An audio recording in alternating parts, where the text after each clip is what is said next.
jaga defense wakuno abataga manyale kamwanike obanga yomya muvana chula oba ingirisa bange munyalugule yali mupaka siku kyalo kyakuli ng'ekifuba kirina kiwera bwetwalaba kuno empologoma etwefuze kwe kuyita defense ajja okukigoba eyakigoba ebbanga ly'ensi era ekiseera kye kyaggwako dda kyokka bw'omugamba bosi wummula oddeko ewammwe awoze kimomoze nagoba empologoma saba ogundi wummula kwatirako ti bufuuka bumbula n'abaganda bwagera negozadde yagikuba nozina munnaffe wummula buli kyempitira abantu bagambye batamwa muzeyiwummula munnaffe wummula ffe twafunye empologoma envubuka ejj'okutumbula muzeyiwummula munnaffe wummula buli kyempitira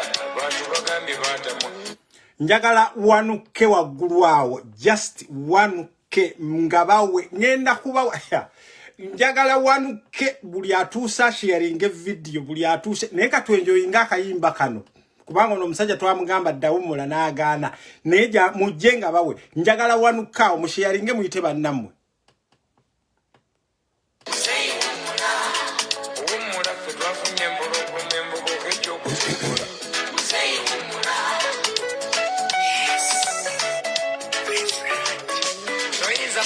Musujja musimu ekyaguleeta tonnaba kukigoba osobola kutereeza ggwanga lino muzeeyi amubokola nabo mumusinga abakyamu ewasindika ku nnyanja okutereeza eby'envuba embi kati baagula n'amaato ewasindika ku nnyanja okutereeza eby'envuba embi kati be bannyini bizinga amaato baagula akuggyako ebyennyanja byova okuvuba n'atwala obutimbako n'eyingini akuleka mu nnyanja ebuzibe eyo katolina nankasinga tamaze okukukuba kutemu ky'obusingaawo bajja kutereza mbeera oba kutuzisa sente z'enguudo zifuluma ku bajeti naye lwe bakoze leero enkyusanga lugomufu mwatusuubiza amasomero aga UPE ag'obwereere ag'okufijuna naye omwana w'omunaku osanga akaaba mu bannyini ebibuujo olw'okuba omutwalo abantu mubagoba mutale mubasuubiza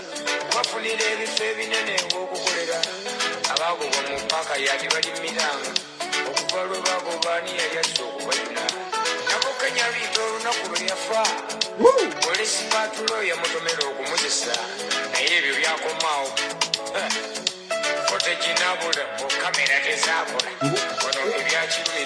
Owulirawo nti Nabukenya lwe bamutomera police patrol bwe yamutomera footage zaabula naye katiroke ekyo atusindikirako ebinnyo mbw alabye footage era abakatumba wamala abakoze eki abalabye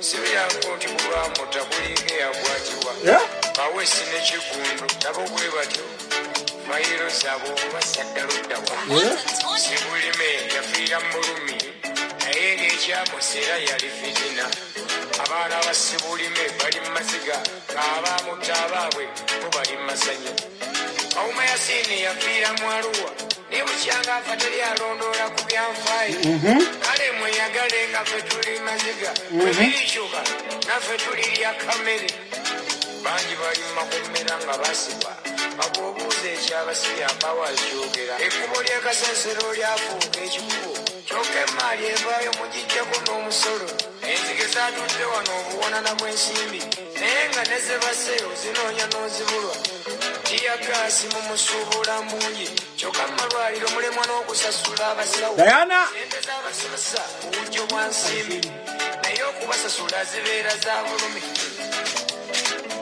munnaffe wummula buli kyempitira abantu bagambye batamwa muzeeyi wummula munnaffe wummula ffe twafunye empologoma envubuka ejj'okutubbula muzeeyi wummula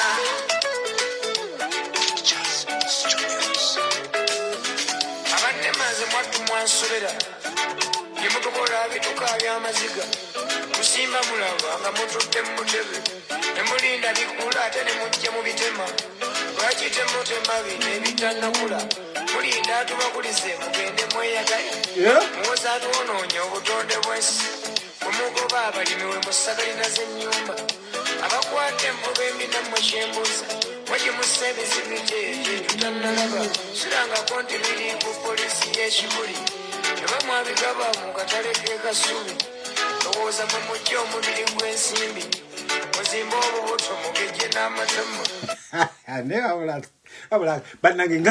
bannange mbagambye njagala lwengenda okubawa olwaleero lwengenda okubawa ate ndiwo eddakiika zigenda kubeera dakiika 45 naye njagala musembere at least ntandike n'abantu 7 musembere bannange musembere emubyabo okubizinga kyembuuza kiki ekibaweesa omusaala gw'eggwanga tokoze luguudo kuba oli mu nnyanja life jaketi abantu be bazeegulira tokoze eryato ndirisaabaza abanaku lwina ambulance abantu bafiira mu bulumi kubizinga eddagala libeera lya bulumi temuzimba ddooyi bagenda musika abakulu mubakuba emiggo mubalemesa ennyanja abantu mubalemesa okukola munaamala omupyawo obubbi mu ggwanga ng'abalina emirimu mubalemesa okukola esente ze bawa emubbi ku nnyanja lwaki tebaziwanga bavubi ne beeyagala buli munnayuganda asaba mu ddiini ye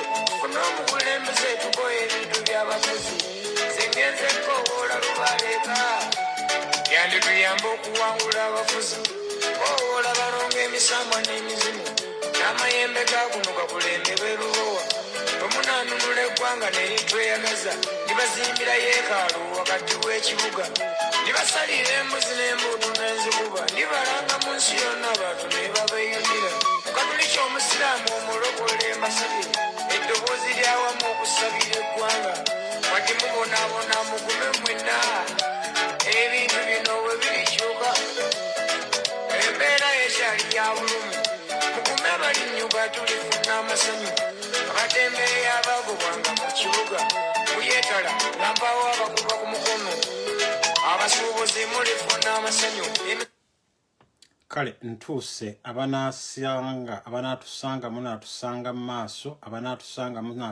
maaso muliko abantu 405 ne buli omu bw'ateekako shares 5 kijja kuba kyakabi mbagambye njagala abantu nga bali abantu 10 tuve ku video kuno buli atuuse just teekayo shares 5 media netambule video waliwo ngambye mu nsaze ku myaka bana njagala bagamba nti ndikojjo omugezi yeefaako neefaako era encouraging abantu okubeera nga mwefaako okitegeera mwefeeko kubanga tubaagala muli balamu mwefeeko tokozesa kintu kyotamanyi tolya kintu kyotamanyi tomalyagala yabibuttotto tomalagaga yerusa bannange amwagenesti abakyala abeyerusa bannyinaze buba weyerusa please nkwegayiridde okweyerusa kukomye plastic surgery muzikomye katende we yosagala kugendayo kubanga eyo personal gundi mbalamusiza nnyo nsooka okutumira ku bannyinaze mwenna abali mbiyumba bannyinaze mwenna be babavuma nti babayita bakadama nze mbaagala nnyo mwe bannyinaze mbaagalira nnyo ddala bannange mbagala nnyo nsubiddeko bannyinaze mwenna abali e Saudi naddala tiimu Saudi Arabia mbalamusiza nnyo tiimu Dubai mbalamusiza nnyo tiimu UAE mbalamusiza nnyo tiimu Qatar mwenna baganda bange abalenzi abawangalira Deira abawangalira mu Dubai abawangalira mu Qatar baganda bange mwenna mbalamusiza abali Iraq Afghanistan Malaysia wenna ali everywhere South Africa mwenna mbalamusiza namwe bannayuganda abali e Uganda abagula data mwenna mbalamusiza bannayuganda ngende ku lubendo lya Europe wano naddala bannayuganda abali wano mu UK mwenna mbalamusiza leero akasana katuwokezza ndowooza mulaba ebweru kakyaliyo ebweru ndowooza mulengera kakyaliyo mwenna mbalamusiza oba mukitegeera then nkwata crossing Atlantic the other side babuuzaako mwenna bannanga bawangalira mu US of bannayuganda imagine bali ne Colombia bannange enseene tutambuza nnyo nentumirako ku baganda bange abali e Canada mwenna mbalamusiza n'ekiramuso ekirungi nti assalamu alaikum wa rahmatullahi wa barakatuh. Okusooka ntandika ne video eno n'okusaba nsaba njagala tusabe ffenna betusabe bwannange tusabe kubanga bannange amawulire amalungi gajja badde neerabidde nga sinaba kutandika video eno ntumirako president wange Kyagulanyi Ssentamu ssebo nkulamusiza n'ekiramuso ekirungi nti assalamu alaikum wa rahmatullahi wa barakatuh. Kyagulanyi kulamusizza gye baleko jonna gy'otuusa bannange mwenna katutandike n'okusaba amawulire amalungi gajja. Mwalabye abantu mulabye ebintu ebigenda bibaawo amawulire amalungi gajja. Mbadde mbasaba mu abasiraamu tugenda kutandika na al-Fatiha. Abatali basiraamu mwenna basoma Bayibuli bannange mwenna tutandike ne Lord's Prayer. Mbadde nsaba abenzikiriza endala mwenna mutandike ne Lord's Prayer, which is the Lord's Prayer mutandike nayo. Tutandike nayo nefe abasiraamu ngenda ku recitinga wano al-Fatiha. Bismillahir Rahmanir Rahim. Alhamdulillahi Rabbil Alamin. Ar-Rahmanir Rahim. Maliki Yawmiddin. Iyyaka na'budu wa iyyaka nasta'in. Ihdinas siratal mustaqim. As-siratal ladzina an'amta alaihim ghayril maghdubi alaihim waladdallin. Amina. Kitafali mu ggulu erinnya lyo tikuzibwa bakabaka bujje byagala bikolewe mu nsi nga bikolewa mu ggulu ne betugenda awo. So mwenna nambala musizza nekiramusa ekirungi. Assalamu alaikum wa rahmatullahi wa barakatuh. Kansooke n'okuwoninga bannange mwenna abanfollowinga n'alaba balaba video zange mwenna munfollowinga nga muyita ku Facebook ku mutimbagano guno. Njagala okubagamba nti nze ne bannanga abalala naddala omuntu gwensinga okutegeera Fred Lumbuye engeri gye tukolamu emirimu ate siggwe nga bw'ogikolamu. Oba mukitegeera ekintu kino tukitwalenga nga bwe tuli mu nnyumba buli omu engeri gye baraisingamu abaana kiba differently oba bwe tusoma. Therefore gwe bw'ojja wano n'olaba nga kyempositinze please sooka okisoma okyetegereze kubanga nina post gye ntaddeyo ku makye ya M7 abantu abasinga tebagitegeera. Sooka osome post ne bw'obanga wasoma ku mulembe guno ogwa minister wa education nga P2 be broke out, please wetegereze post eyo, then from there okoleki kubanga bannanga abantu betuli nabo tulwanagana nabo. Oba mukitegeera abantu betuli nabo tulwanagana nabo. Ate Bobby yatugamba nti president waffe buli omu akwate kyalina okusobola kyakwata kyonna provided nti kitutwala mu kujjako mu 7 buli omu akozese kyetuyita rabadaba style okubeera nga tujjako mu 7. Lwaki tubadde successful okukuba mu 7?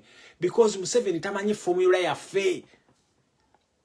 That's why mwe bannange before you blame Kojja Omugezi nti Kojja Omugezi simanya akola bwati, oba before you blame Lumbuye, oba before you blame Patricia Sewungu, Faziru Mayanja, Nomani, Faustin Masaba, ani bonna please soko balabe kiki kigenda maaso, kiki kye bakola ki.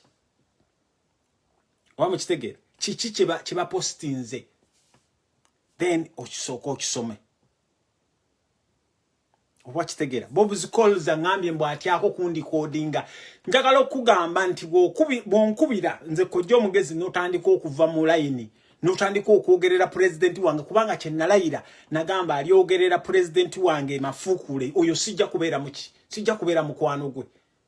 Bw'oyogerera president wange Amafukule ne bo mukwano gwange, please nyina okuteekawo proof. Naye njogera n'abantu bangi kati awo nvuddewo. Njagala okubagamba nti twasujja wano ne tubagamba kyovola bangamba nti mwenna balaba video zange zino mukwatenge ekkalaamu n'olupapula. Bannange tugenda tukuweza abantu 7 ebulayo abantu 3. Njagala bannange abantu bwe tubeerako abantu 10 then bwe tunasharinga buli omu njagala okuva kuno nga kuliko 2.5k shares kubanga bino ebigambo bye ngendo bagamba temugenda kubisanga walala wonna. Ebigambo bye ngendo bagamba tuweza abantu 7 naye njagala abantu 10 naye njagala mu sharing video zino comments njagala shares zibenga zisinga ki. Najja wano ne mbagamba nti Yoseri Tibahaburwa Rutabayisirwa mutabani wa Karyekezi, nze siri pronouncing Kalekezi kubanga Olunyarwanda ndumanyi, olumbe lumu balembirizi. Nenzija wano ne mbagamba nti Yoseri Tibahaburwa Rutabayisirwa olumbe lumubala embirizi. Nabagamba ekintu kino kyatandikira ku bwe yali supposed okubeera nga agende munyonyo. Bwe yadireyinga ebifaananyi bye baafulumya awo we natandika omubalira. Kaakati njagala okubagamba nti kino nja kukiyinsistinga nti Yoseri Tibahabulwa bwe yali asoma budget ya 2021-2022 yali afaanana bw'ati. Kanzuminga ekifaananyi kino mu kirabe. Oyo ye yali Yoseri. Mumulaba, oyo ye Yoweri Museveni gwe mumanyi. Oba mukisege yo Yoweri.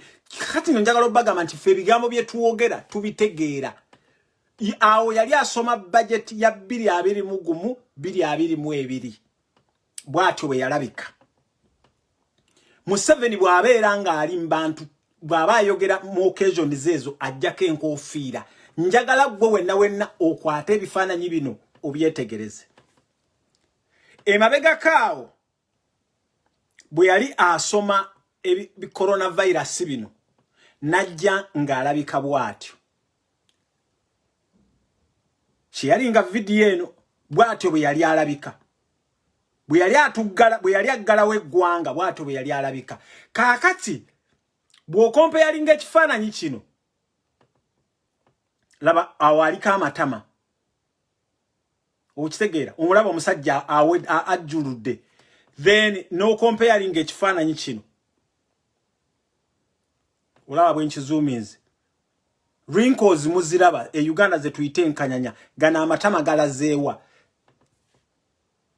Meaning Yoseri mulwadde muyi. Kakati njagala okubagamba nti Yoseri Tibahabulwa ayinza okubanga n'okutambula tasobola kutambula. Ayinza okubanga tasobola nakola ki na kutambula.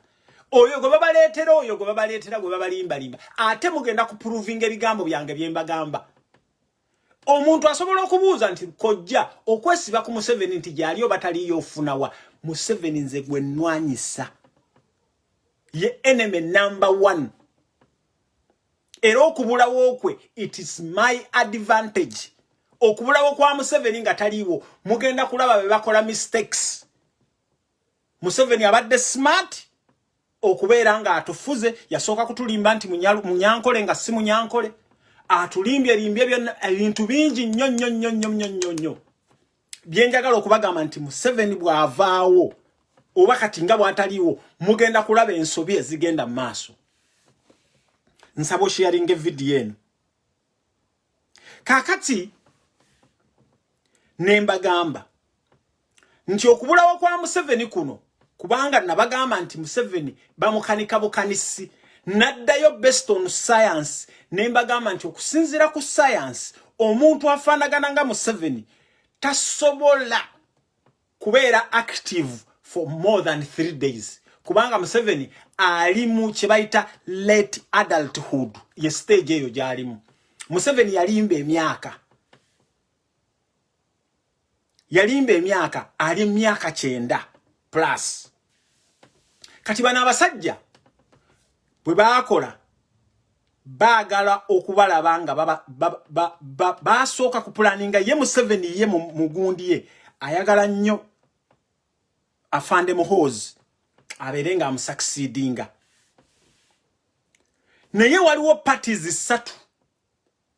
Waliwo party y'abatwazirwanako ngeyekulirwa kati gwe baagala okufrantinga bamuyita Besigye Maasombira.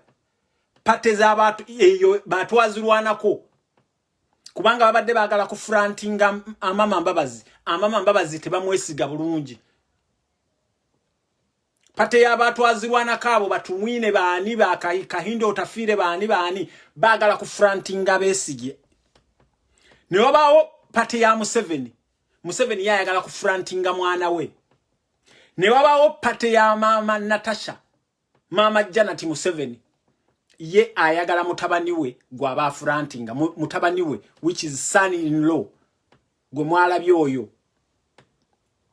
kakati bebuuze engeri abantu abo gye babaleetamu muki mu bantu mummwe abantu kati njagala sharing video eno bw'olaba ebintu bino nga bihappenings tombuuza nti kojja watugamba bagezezzaako nnyo tebasobola kivula bange emabega kaawo twabaterayo ka video nga Lwabwogo alabye ng'ebintu bimutuddemu Lwabwogo n'amentioning erinnya lya Fred Lumbuye Lwabwogo nagezaako contactinga Fred Lumbuye nenga Fred Lumbuye nga bemumanyi nti ye Chemical Ali n'asambajja Lwabwogo oba mukitegeera sharinga video then Afande Muhoozi olw'okuba olumbe taata we lumubala embiri kyovula banga tasobola kulabika ate nina n'amawulire mbu genjagala okukonfaminga nti naye Afande Muhoozi ayinza okubanga naye alina ekitali kituufu nkiddamu Afande Muhoozi oyo ayinza okubanga naye alina ekitali kituufu kati waliwo parties 3 zezirwanagana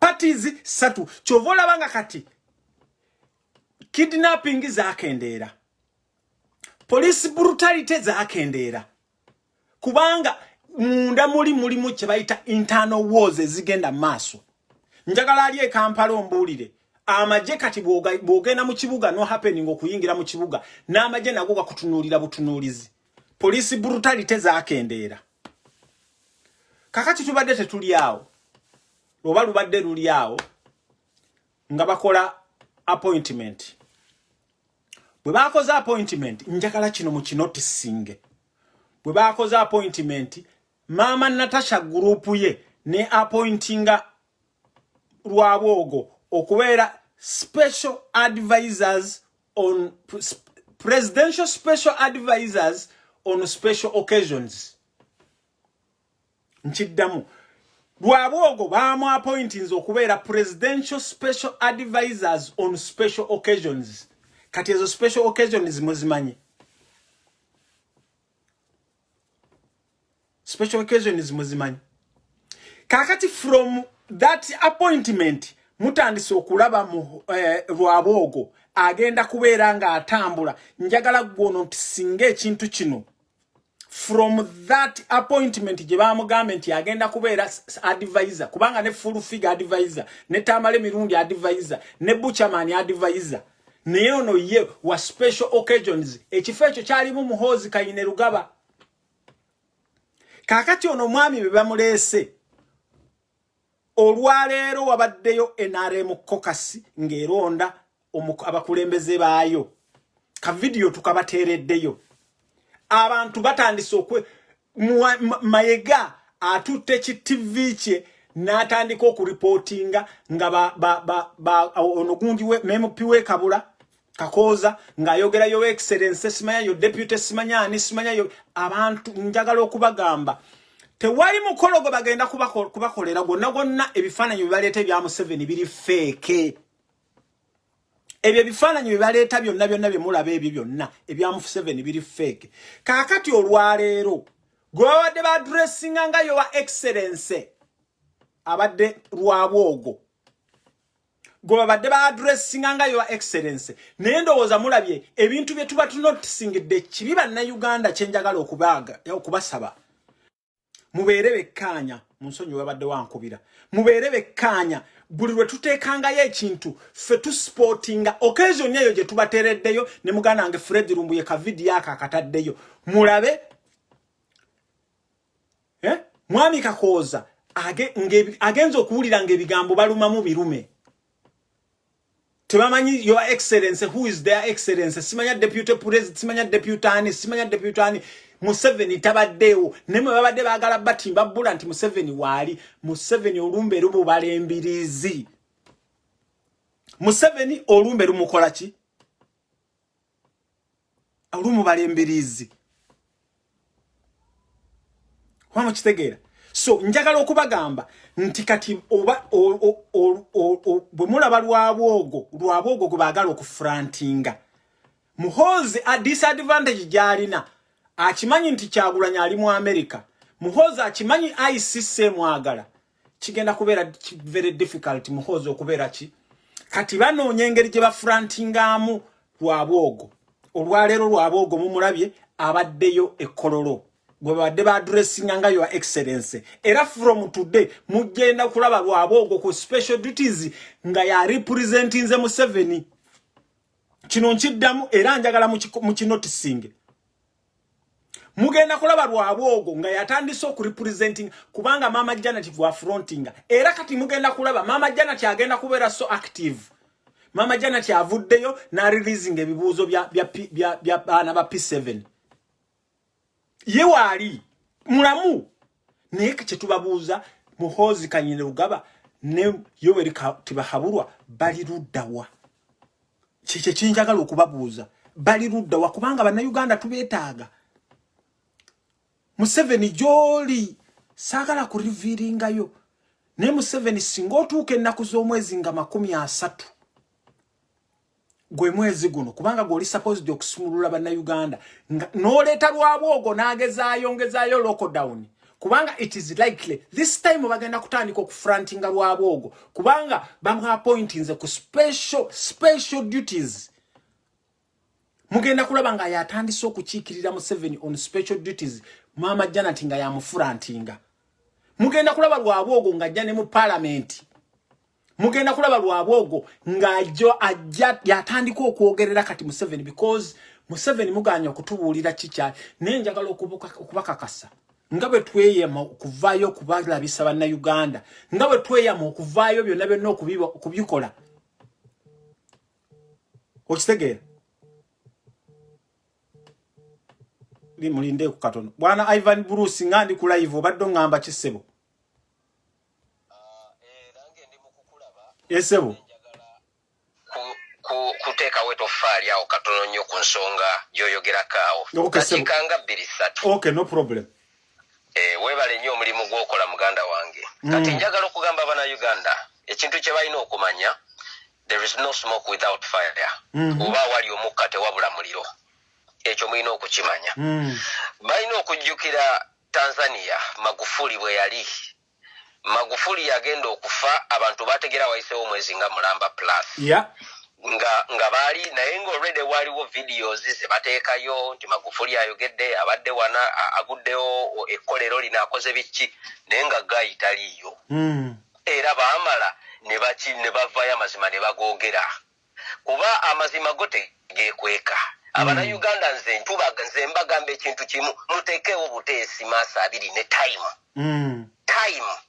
yeyokka njagala basooke batunuulira ebintu bino bo abantu balowooza njagala Abannayuganda banaye babeere bagezi mutunuulire ebintu bino lwabwogo tumumanyi lwabwogo muko wa Museveni muwulira lwabwogo talina ene government position ebbanga lyonna lye tumumanyidde tubadde tumumanyi nti lwabwogo bawaani wa Natasha okitegeera emyaka gyonna naye Bannayuganda bakyebuuzeemu lwabwogo at this moment lwaki ayingidde mu politics officially ate nga tubadde tuwulira emyaka giri gyonna emyaka egiyise gyonna nti lwabwogo balina kye bamusekendinga balina position gye baagala omuterawo nti era maama Mubigula ayagala yabaddawo nga president mulina okukijjukira nti ekintu ekyo Museveni yali yagaana okukkiriziganya nakyo era nga takolagana nga kyagaana nga baamuboola baamugaana naye lwaki at this time lwabwogo mumulaba ayingiddewo nga presidential advisor ate no nti a mere presidential advisor but senior presidential advisor ekyo mukyebuuza at this time nti lwabwogo azenga kati twebuuza Museveni yeyamulonze ani yalonze Lwabogo bulijjo Museveni alonda abantu Lwabogo bulijjo lwakyamuyitako n'atamulonda nga presidential advisor. Why now? Mukyebuuzeemu ababa beebuuza ebintu ebyo. Mubadde nga muwulira nti State House erimu entalo nga bo bennyini. Mama Mubigula ayina kyayagala, yayagala mukowe yabafuga ensi, muwala we abere first lady. Kwegamba ekintu kisigale mu family. Mwami Kiwalaata Museveni ye ayagala Muhoozi. Okitegeera era Muhoozi ensonga lwaki abadde akola missions zino zonna z'abadde akola okutta abantu.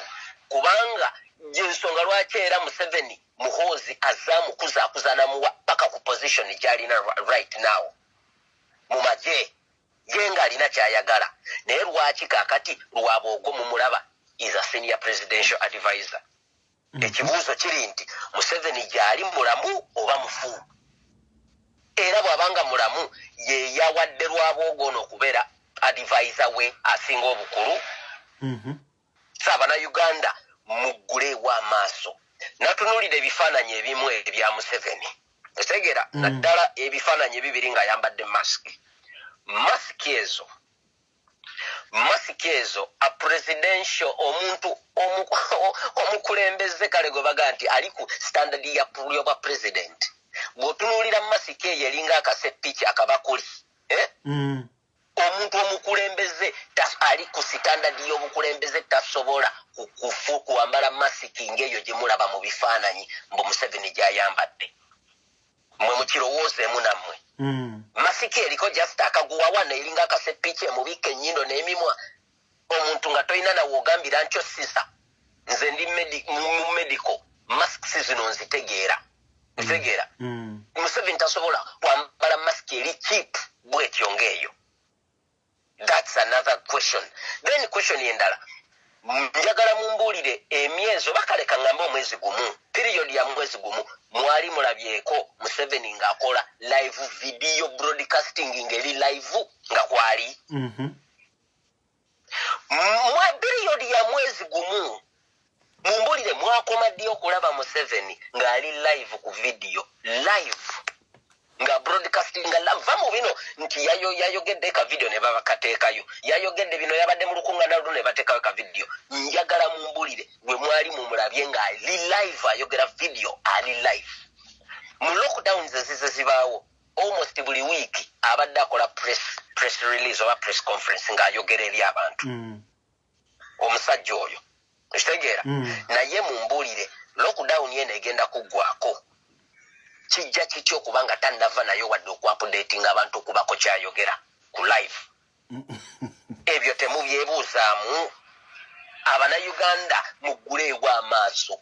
Naye nga nze bwe mbagambye mujjukire omusajja lwe yakogga oyo bwe yalina trek, simanya trek eyo emizimu nga gimugambye okutambula okuddayo okugirambula.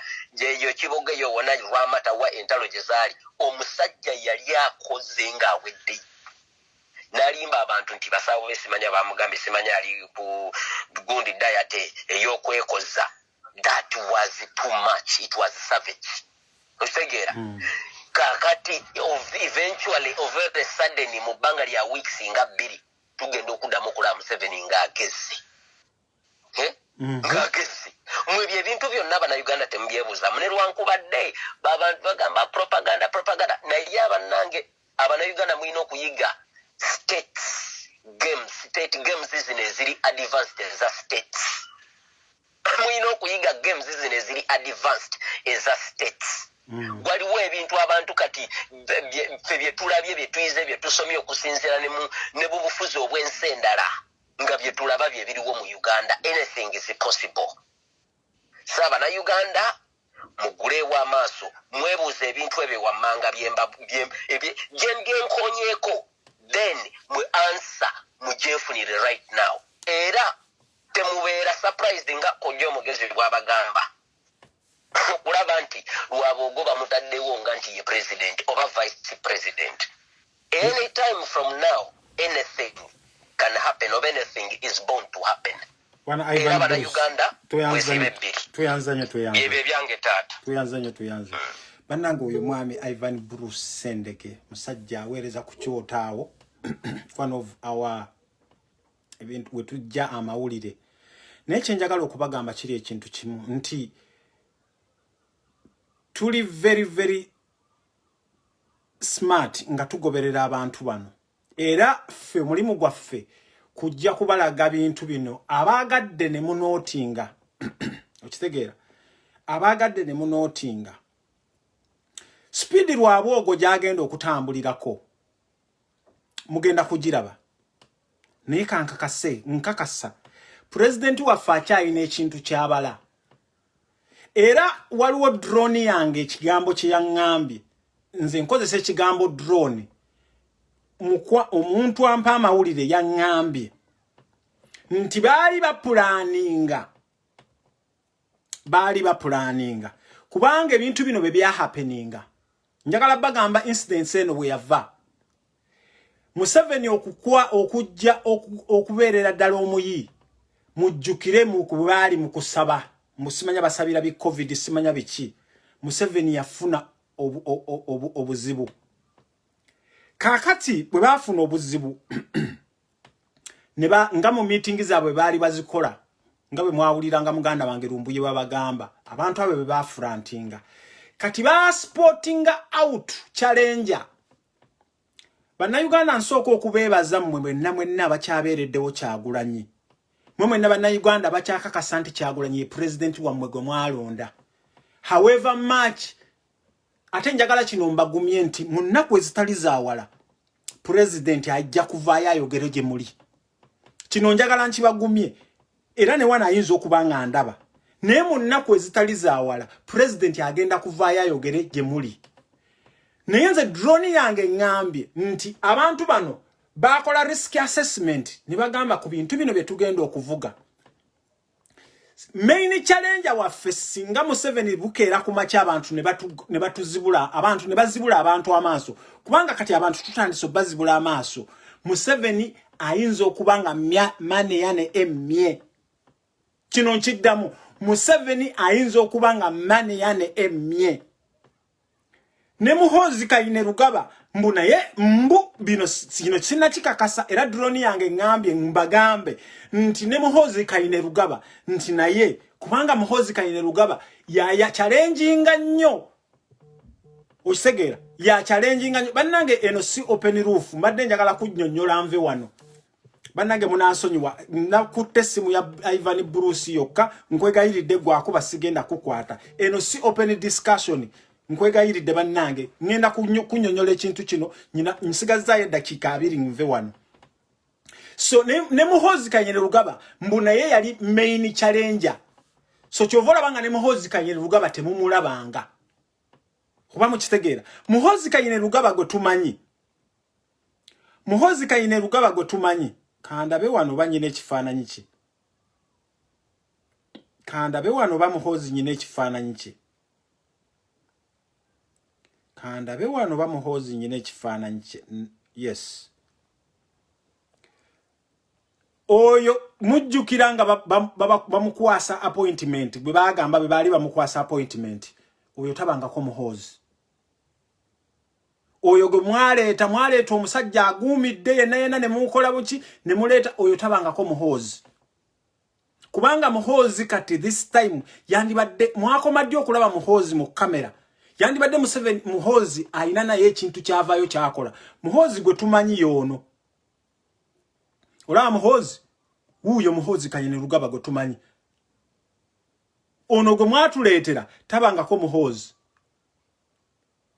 ono gwe mwaleeta tabangako Muhoozi oyo never kyokka njagala obagamba nti abantu bemudiringa nabo bano gana amagye ga Kyagulanyi tuli very smart n'omulaba omulala gwe mwaleeta omulala Muhoozi ono Muhoozi oyo Muhoozi oyo so ne Muhoozi drone naye ngambye mbuna yayinza okubanga naye baagala mu eliminatinga bano bemulaba kakati nga lwabwogo Ivan abadde amuyita lwabwogo nga bemugenda okumulaba nga ajja yeegula mu bantu drone engambye mbategeeze ne Karugire gwe muwulira Karugire kubanga kiryowa bamufudde gundi Attorney General ate Chiriowa yali akola mu Karugire simanya and KK simanya whatever advocates Karugire mwakola Karugire naye mu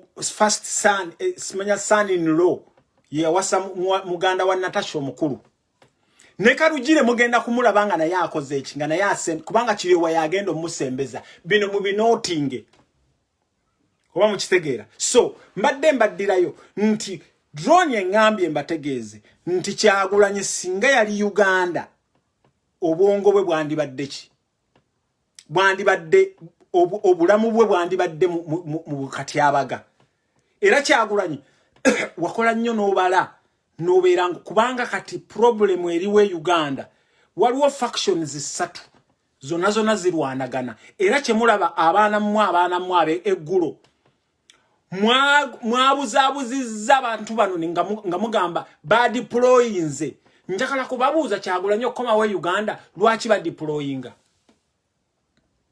abaana ba NUP abamawulire mwakoze kyamaanyi nnyo kubanga nyinayo omwami eyangambye ali mawulire nangamba nti bagezezzaako okunoonya ba deployinze magere ba deployinze simanya kumbizaawo simanya bayitawo kumbizi ne ba deployinga gundi ne ba deployinga Entebbe Road kiki kimukola mwe faction ya Mama Janati ebintu temugenda kubi mwe mbagambye tukuba gundi ate mwe njagala okukukama Mama Janati njagala ku addressinga umanyi gwe nkuwa respect kubanga you a mother. However, whatever byonna bakuwogerako nayenza I respect you as a mother. Njagala okukugamba gwe ne abantu bo olaba tukubye mu 7 paka down. How about mwe? Ate mwe mugenda kubeera gundi, mugenda kuba kuyisa jenje kalu. Tugenda okukuba mwe era president waffe singa mwe mumala okustabilize nga mukole katemba wammwe. Mukole katemba wammwe naina gwe mugenda okukola. Niye mwate tugenda kuba fulu gundi. Twakuba wano faction ya Muhozi yakwata abana baffe ne bakula mu enjala ne bakwata abana baffe ne batwala wa ne bakola ki SFC yonna tugikubye tugitadde ku ttaka. How about mwe? Kusega tugenda kuba mwe. Era mwe singa muvaayo ne mukola ki. Ninjagala banna Uganda mwegendereze. Banna Uganda mwenna abawagira Besigye kubanga Besigye akyayina obuwagizi. Ate naddala mumwe banna Uganda abaabula. Mwe banna Uganda abaabula. Bwe tuvaayo ne tubagamba bannange Besigye kati mulabe Besigye. Kiki lwaki gundi oli omusajja akulira FDC. Lwaki si ayogerera kati ebintu ebigenda mu maaso. FDC yavuddeyo ne kugamba nti nno yatukiikira gundi yatukiikira enkoona olw'okuba twaneminga olw'okuba Nuupu yaneminga one of their members. FDC ekyatuyita muyaga basuubira nti Nuupu is not a wave. Nuupu tusobola okutuuza abantu. Olwaleero Mugisha Muntu obadde live ne mu Juni ne Mugisha Muntu nga mulina abantu 50. Naye okumanya banna Uganda aba Nuupu muli bamaanyi nnyo. Wano muliko abantu 15. Video eno ngenda kuvaako nga mugisharinze. So mwe ba Mugisha Muntu temukyalina kye mutugamba. We gave you time. Nenga mwenna embweza alambwa. So banna Uganda mwenna please naddala mu abali emabega wa Besigye. Naddala emabega wa Mugisha Muntu. Please bana basajja bagala ku stabilizinga ekintu kyabwe kibeerewo. Kwa mukitegeera. So ngabwe mbagambye nti main challenge yali Kyagulanyi. Bakola risk assessment nga bagala kumiza Kyagulanyi mugundi. Musu. Era kyovola banga a few days ago by yesterday bwe babalimbye mbu Kyagulanyi azze ne ba deployinga. Kwa mukitegeera. So Kyagulanyi bwoli njagala ocalculating nga always bobadde ocalculating. Uganda is under a functions. Uganda tekyafugibwa government eryawe yetolo eyegize kyovola banga mistakes bakola za amaanyi. Mbagambye mwenna singa ennaku 30 ziggwako eza lockdown lwabwogo yayinza okuvaayo oba bayinza okuvaayo nga bali editing eddoboozi ne bateekawo ekifaananyi n'ayogera. Mbagamba Museveni bwavaayo ku lockdown bwe gwako najja n'aleeta omuntu Museveni bw'aba ayogera mu bantu ajjako enkofiira oyo omusajja alina ebintu bye twamunootingako bw'aba ayogera mu bantu ajjako enkofiira Sennabulya Sami wamma saluuti nange nkusaluuti nze kati n'ekirala kye njagala okubagamba mulabe listi y'aba permanent secretary eyafulumye buli muntu yenna ali against Mama Janet buli muntu yenna abadde royo ku Museveni yenna baamu eliminatinze ate njagala kubuuza lwaki omubbi namba 2 Diana Atwine Dr. Wobumyo lwaki ye baamulese mu Ministry ya Health because Diana Atwine CPS Diana Atwine she's the full Minister of Health sente zonna ze babbye za COVID zonna ze zibayamba okubeera nga batambula era I want to warn you Acheng abantu abali in line to be fired Acheng they are going to fire you soon Nabbanja nebona akola nebona akajuza emirundi 10 Nabbanja soon they are going to fire you Kuba mukitegeera so njagala mulabe dynamics zine zichuka mbagambye Museveni bw'aba gyali ali bubi nnyo olw'okusinziira bino ebyo ne bi happeninga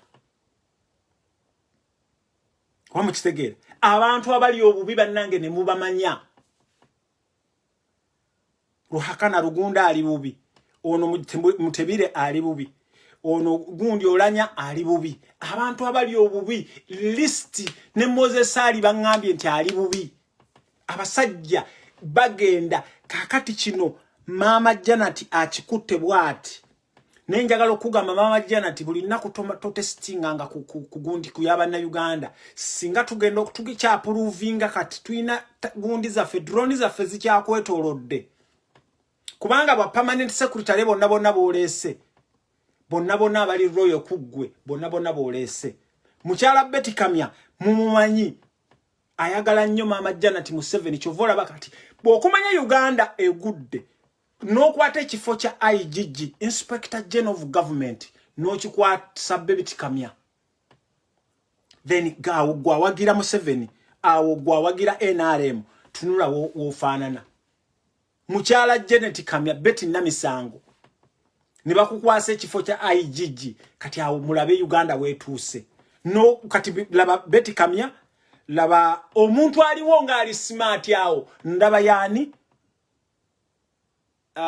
one yali speaker Kadaga neyo vice president simanya Nabbanja prime minister simanya oli omukyala alukusimanya ali because bitya abo bonna they are just there era soon mugenda kulaba reshuffles nga zi happeninga so agamawulire gemba denjagala okubagamba nti Mama Janet kati yali mu control Mama Janet kati yali mu control kyeyagaliza embazzi kibuyaga akoze eki simanyi oba yakozesaako kanyoka wulire naye muhozi naye mwaba mwagala ennyo naye mumwino mumusabira kubanga kati ali surrounded by ki oba ali mukugira ne drone Museveni tujja kuzuula gy'oli tugenda kukuzuula gy'oli wa mukitegeera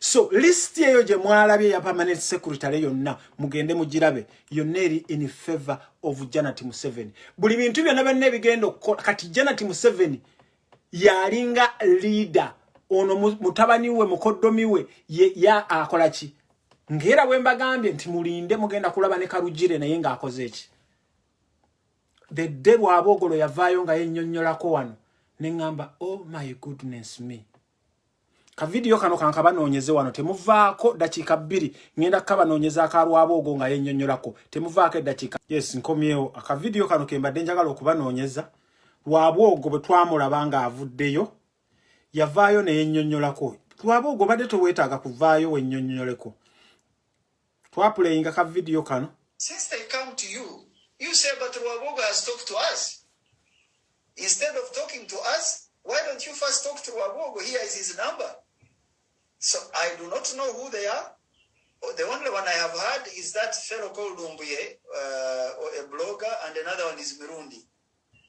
Mirundi, for me, I forgive him because I think and I didn't want to talk about individuals, but since you've raised this, I suspect Mirundi has a psychiatric problem. He's not okay. He would really, if he had a family that would not allow him to go naked, because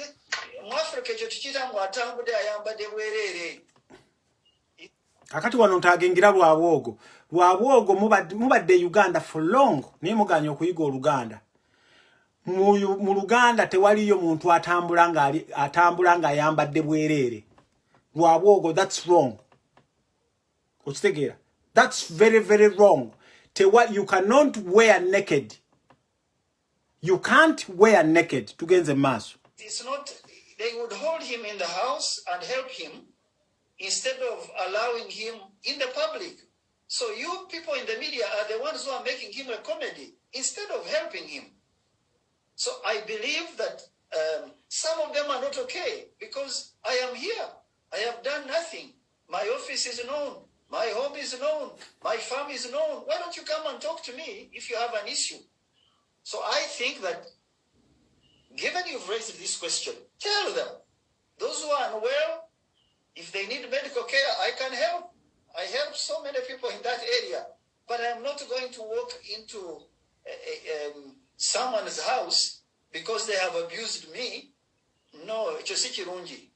I am available. Before you speak, you should consult the person you are speaking about. Now, your other question is, why speculate about you? I don't know. Frankly, there are 41 million people in Uganda, but... Another mistake, Lwabogo. The Ugandans are not 41. Umanyeyo jemubereyo, I don't know. Ugandans are not 41 million. I want you to understand this. We are over... We are over 41 million. They speculate about me. The only thing I can tell you, I must be doing something good. Because if you are doing nothing, nobody wants to talk about you. If you are doing something that challenges people, perhaps they find it repugnant and they speculate other intentions. I have no intention other than to raise my children in a safe country and build a business that can help the next generation, because our businesses end with every new generation. The next generation doesn't know what to do.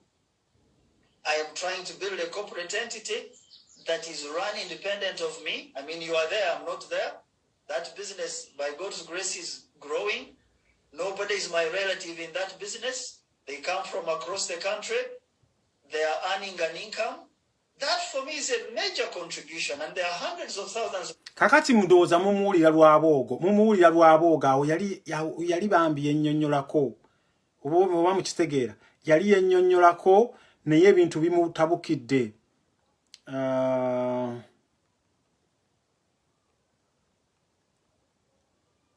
Ebintu bimutabukidde. Kati Lwabogo njagala okugamba.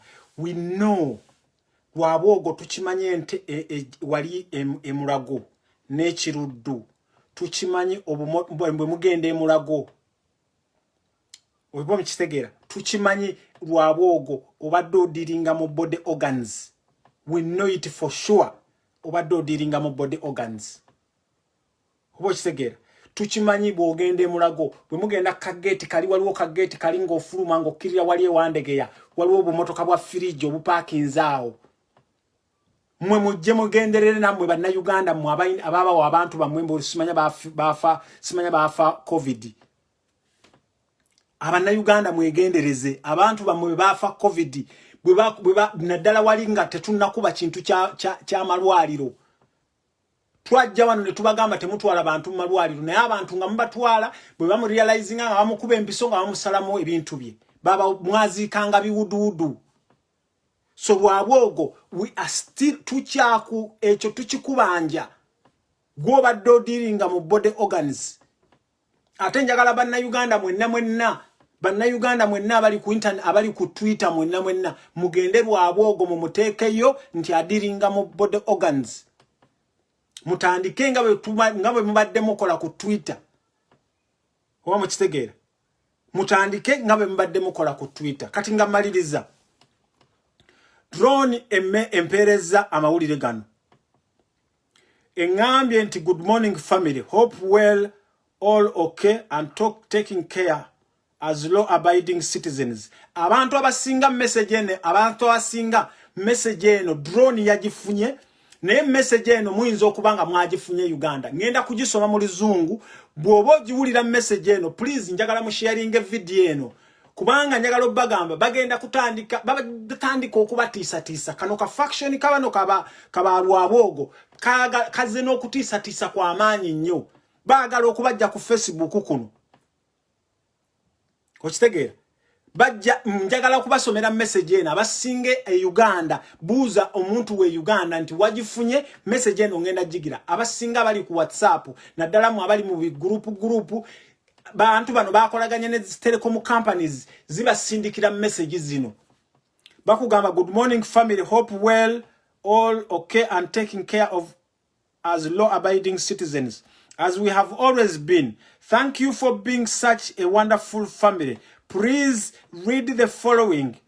A new communication rule for WhatsApp and WhatsApp calls. Voice and video calls will be implemented from tomorrow. Muwulirizeewo wano bulungi. First, all calls will be recorded. Tewali asobola kurecordinga WhatsApp call. Ekyo tebabalimba. Ekyokubiri, all call recordings will be saved. Tewali asobola kurecordinga WhatsApp call. Okujjako mu abali mu bigurupu.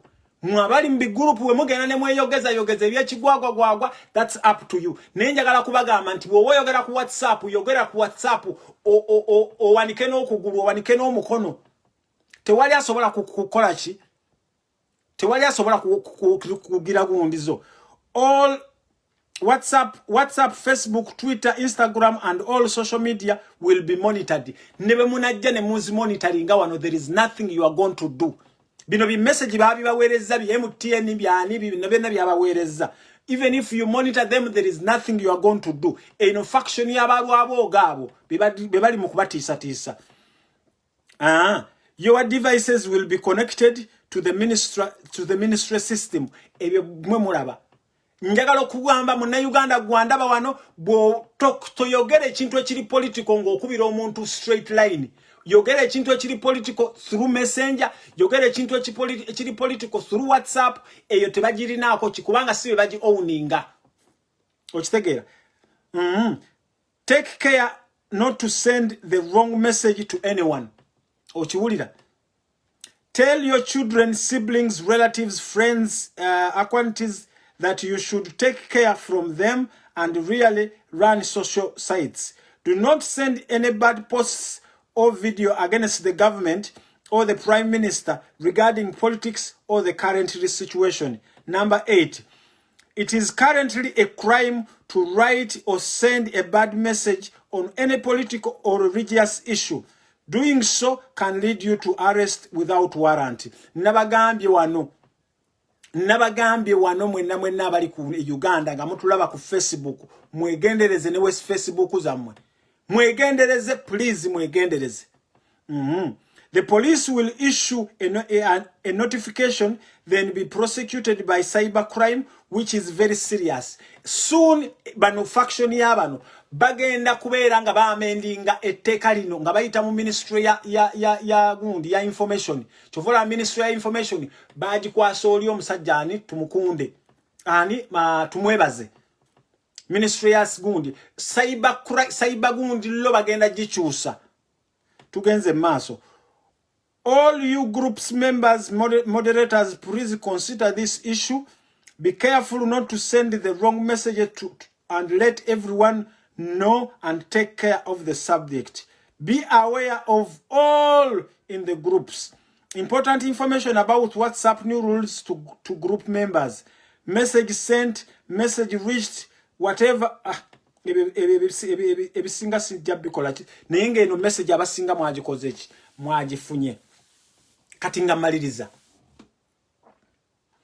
njagala okugamba kubanga kati njagala addressing a faction ene ya mama Janet balwaboga abo bonna mwe kubanga kati mwe muri mu government njagala okubagamba ekigambo kimu nze kojja omugezi gwe mulaba wano okuvaayo n'enjogera eri abantu temulowooza nti sirina kinyinula abaganda bagamba nti ekisigula ennyana kiva mu kibeere kojja omugezi bwe nvaayo ne bafollowers bange ne tutandika okwogera gye muli temulowooza nti tulina akatengo ffe twatalafiya bwokeera ku macanga bwe mwafoginga bivoice bya Museveni nti mugenda kutudenouncinga nze first and foremost I don't need Uganda as it is. Uganda nga bweri simanyi oba nakoma kujjayo ddi n'ekirala njagala obagamba mwe balwabogo nze kojja omugezi nga nasazeewo okujja Uganda amazima gakatona mugulu temusobola nakunkwatako kino nkiddamu nze kojja omugezi ne ngamba nga nzize Uganda kubanga bwe nzije Uganda ngenda kujja nga diplomat kino kibagamba bwe nzije Uganda ngenda kujja nga diplomat mugambe nti bannange oyo siye kojja omugezi abadde ayogera ki nga tosobola kunkwatako kubanga I'm a product of another country kuba kitegeera Uganda njagala obagamba nti n'ekirala mmwe kyenjagala mbagambe nti nze nali wane Ireland kati kino kanti bagambe mudde wano ne mwepanka musimanya mujja nali wane Ireland nga njagala kukomawo Uganda passport baji nkolere ye Uganda before that is something like 8 years ago bankolera passport ya Uganda ngandi wano ne bajimpereza nenjiwo omuntu okumanya mwepanga temulina security nakamo nakeddagala kino njagala nkibategeeze era bwe najje Uganda owa immigration yambuza nti ngaterina exit ne mubugamba nti you know how these things are done nalekana ne muwa euro 10 nanta kati njagala obagamba in a corrupt society in a corrupt country nga mweje mulina mazima gakatona mugulu mugenda kufuna obuzibu temubulabanga kati bye mubeereyo ne mutiisa abantu mpozi nga mukolaganye ne buno obusisisi simanya bu Rwanda simanya bu South Africa je mugende yo ne munyiga banna Uganda nene mugeza mwepankira ku banna Uganda abali wano ne mugeza mwepankira ku banna Uganda abali wano kubanga abana bamwe tumanyi je basomera mbadde mbasaba refrain from threatening Ugandans who are abroad kubanga nze ensi Ireland je ndimu wano mujimanyi ensi nkambwe nnyo tetulina security eri awo y'amaanyi naye the moment they realize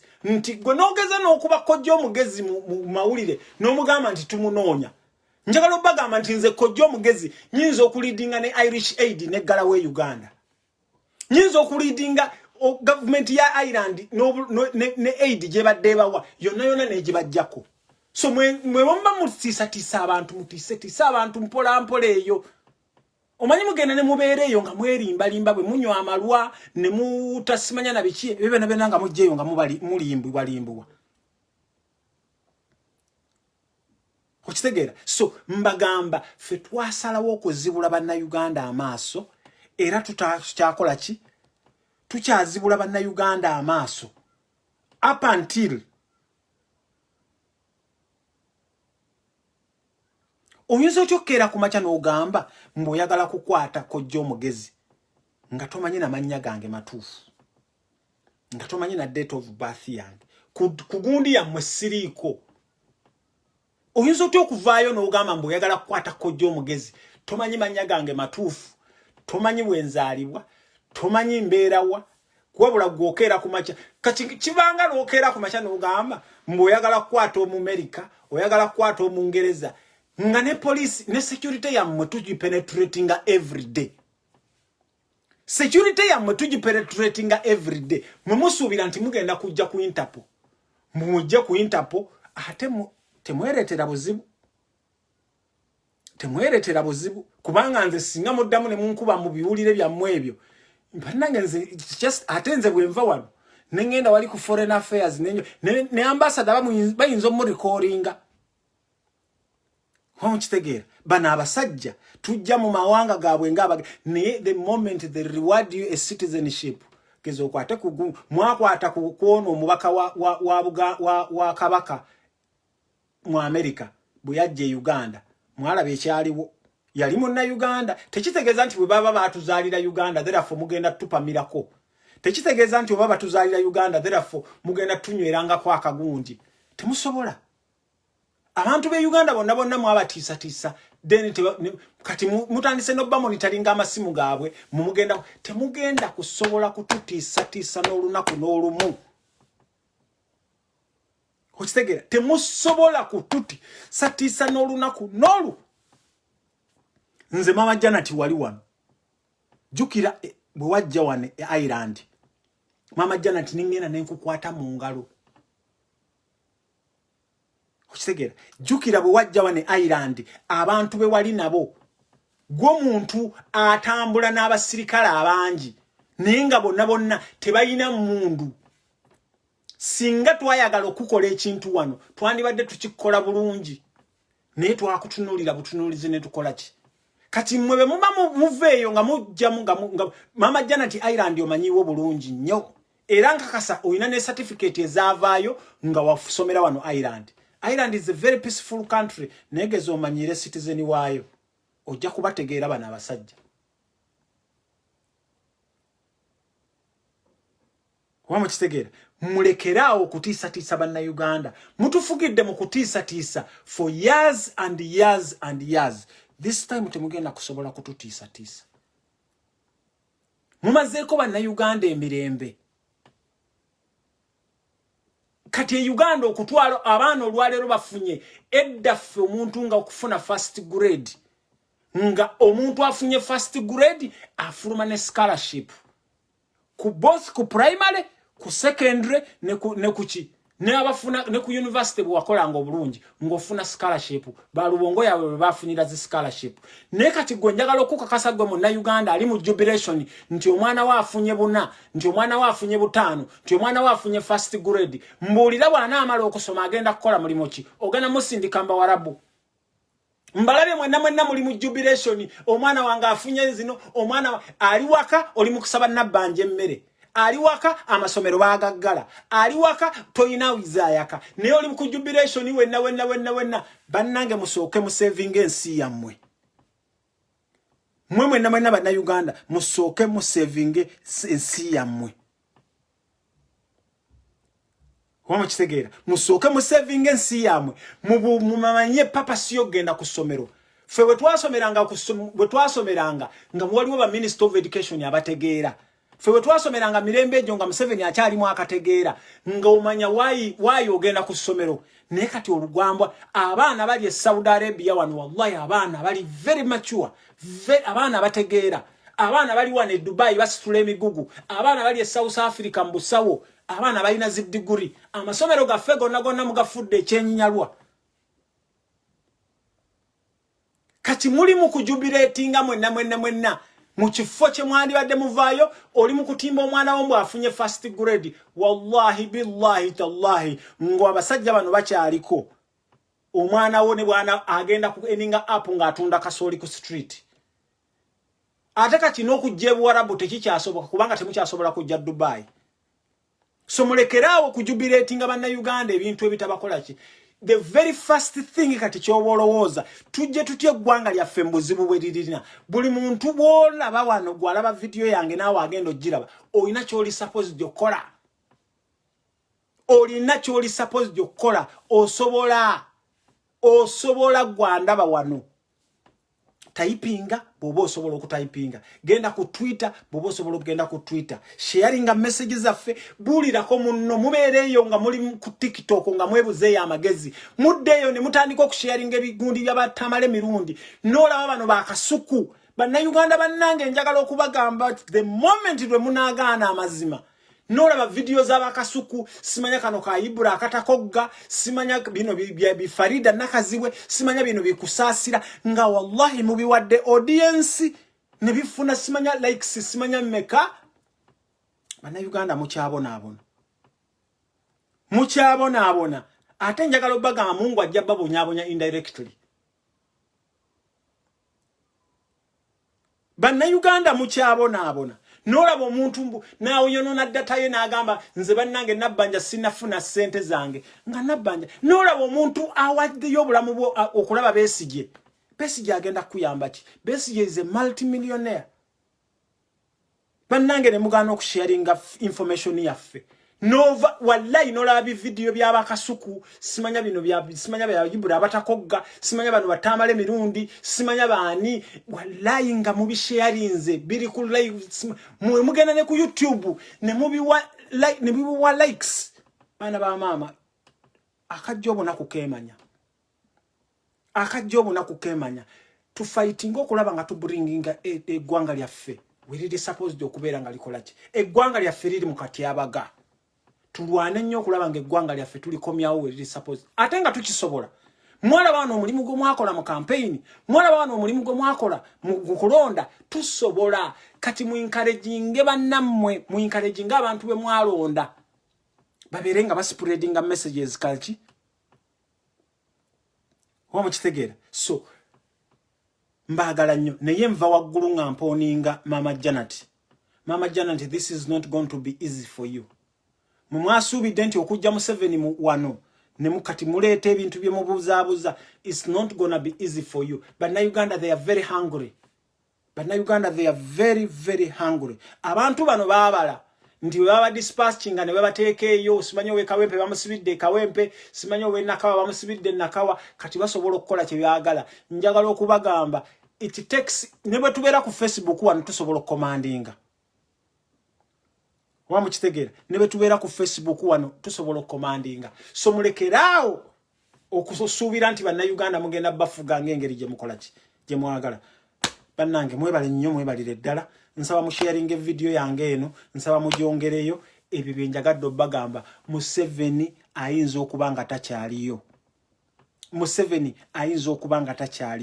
Mutunulire ebintu bino nga bwenzize mbibagamba. Ngenda kutandika nange okuzinga emikono gyange ntandika okulaba ebigenda maaso. Mugenda kulaba ebintu ebigenda okukyuka. Bano kubanga mbagambye Mama Janet ne mukoddomiwe be bali mu steering be batuvuga. Mugenda kulaba ebintu ebigenda okubanga bikyuka. Kitegeera mugenda kulaba ebintu bibigenda nga ne bagenda kukola ensobi kubanga Museveni abadde very smart. Mugenda kulaba ensobi ezigenda maaso. So mbagala nnyo mbagalira ddala nete mwerabira president agenda kujja ayogereko gye tuli mu nnaku ezitali zaawala. Bannange president ne bwatabaawo Kyagulanyi yamala dde okukola kyali supposed okukola. Ekintu Kyagulanyi kyatukozedde you can hardly see it mu bantu mu bakulembeze be mbadde nabo. Lukwago imagine Lukwago you sold your soul. Bansereko bali wano mu ddiiru. Kitegeera so mbagala nnyo mbagalira ddala mu sharing video eno temwerabira video eno bw'oba tosobodde kugiraba genda osubscribinge ku Kojja Omugezi ku YouTube. Kojja Omugezi ku YouTube ojja kugisangayo. Mbagala nnyo mbagalira ddala. Assalamu alaikum wa rahmatullahi wa barakatuh.